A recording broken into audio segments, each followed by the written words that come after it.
Hi guys, welcome to my channel. Today I'm going to unscrew the laptop and show you the inner side of T14 Lenovo Gen 2. So I've already unscrewed it and then I'm just going to show you the inner side. So there you go. So this is a place for RAM, this is a fan, this is the processor right over here, and yeah, this is the SSD.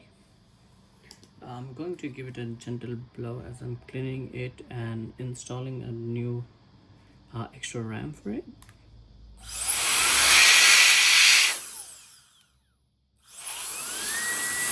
I'm just giving it a blow so that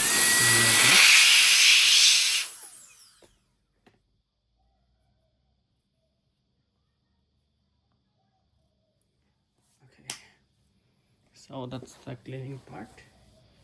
Now I'm going to install a RAM DDR4. So the slot for a DDR4 is over here, as you can see. If you do like this, you can see it clearly.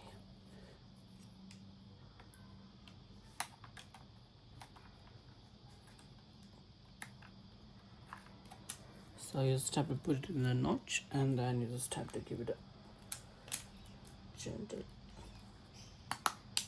push, and then yep, the RAM has been installed, and that's it. So thank you for watching my channel. Hope you guys enjoy. Thank you.